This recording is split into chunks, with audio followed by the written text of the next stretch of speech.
Let's see if we can go even deeper, Dimi, because some people might say, yeah, it's all well and good saying this, and I'm having a great day, and our business is blowing our results, and I feel like I could be resilient then. But when things are challenging, when things are difficult, what do I do practically speaking to become aware of those thoughts and emotions and use that for growth and development? So just for you personally, could you share one of perhaps a failure of yours that taught you about your own mental game and resilience, and how did you become aware of your thoughts and emotions and channel them for growth and development? First of all, I would say, Obi, that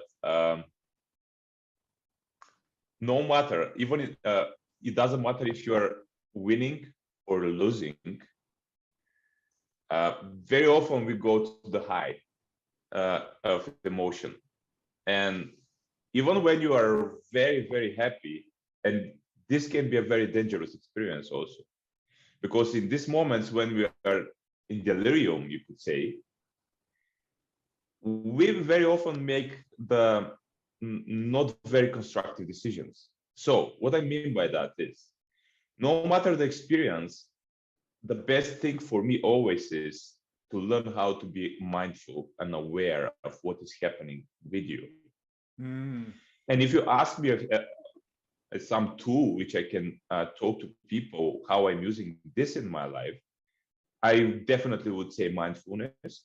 And what I mean by that is, when I say mindfulness, some more practical people would say, oh, well, this is meditation, you go there, this experience, I cannot do that. No, actually, mindfulness is a pretty simple tool. It's just being with yourself at this very moment without judging and without trying to put something on yourself.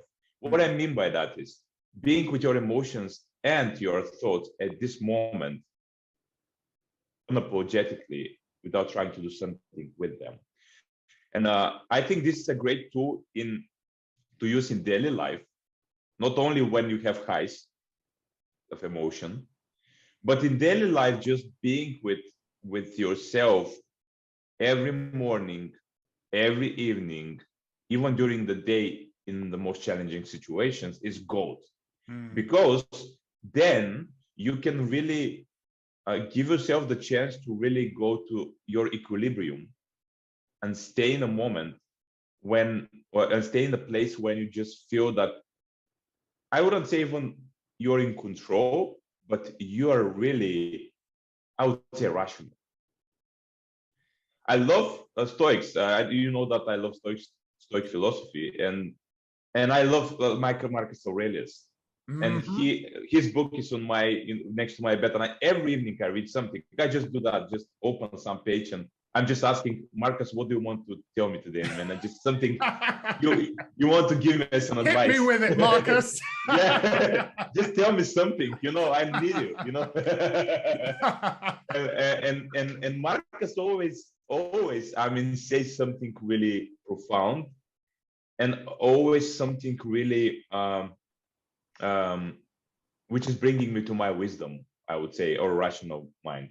So what I mean by that is always come to the point when you just feel that you're seeing things objectively, and this is mindfulness.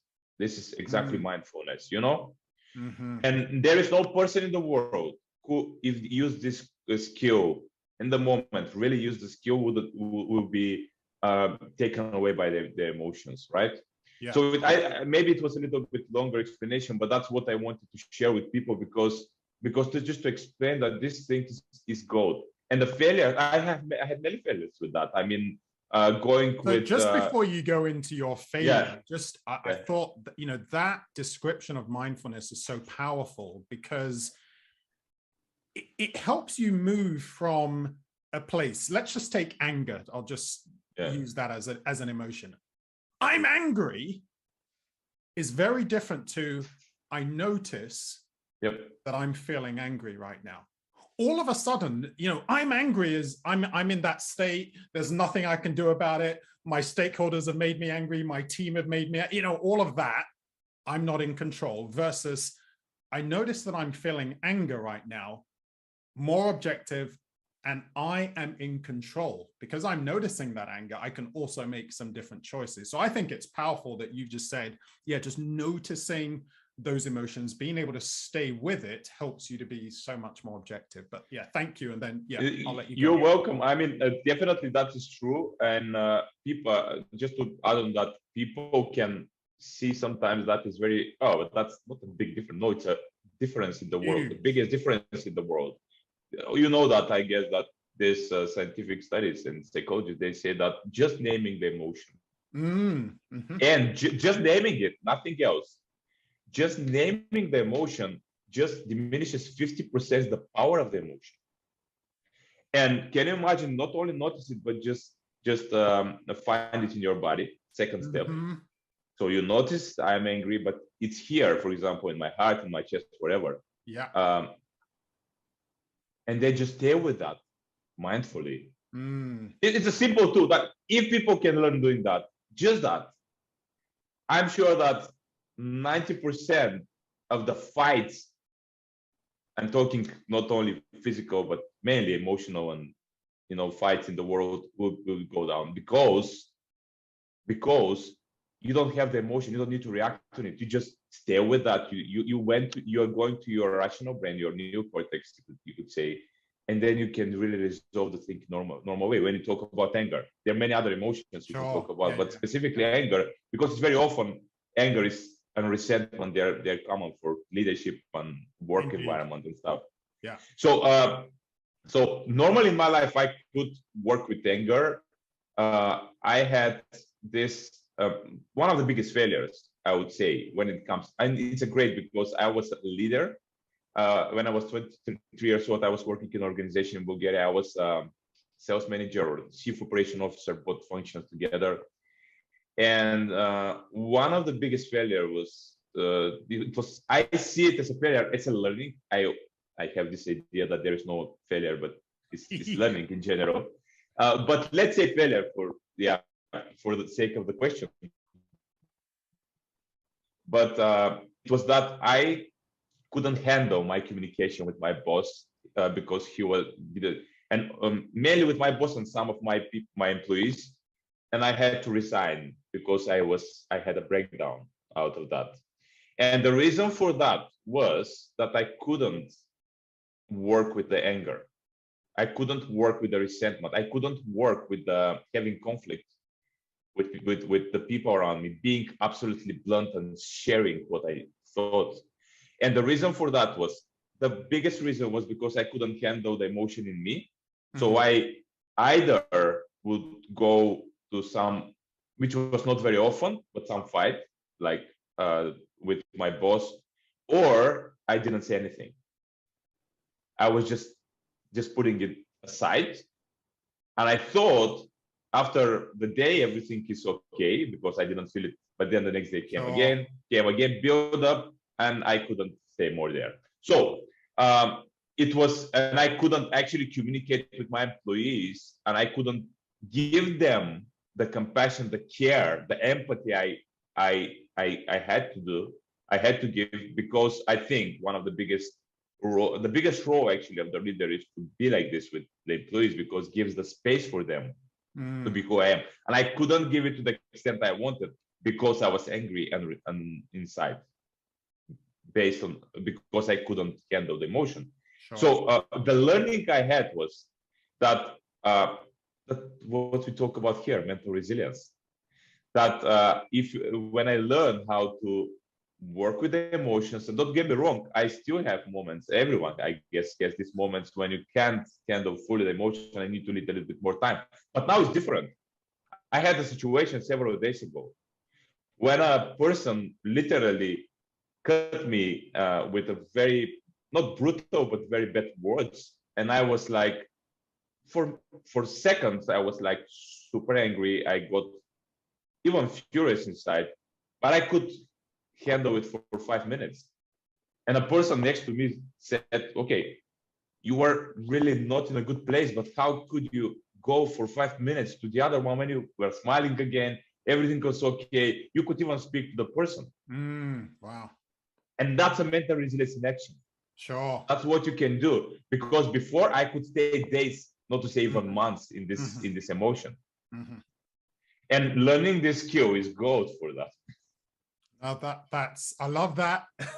that is mental resilience in action. It is, you are affected, you're impacted by this, and internally there are thoughts and emotions, and getting yourself back into a more purposeful, more resourceful state, that is resilience. And can you, what did you do internally then in that 5 minutes to get yourself back into that resourceful state? The short answer is compassion, self-compassion, and actually mindful self-compassion. Yeah, that's it. That is. I got mindful on the emotion.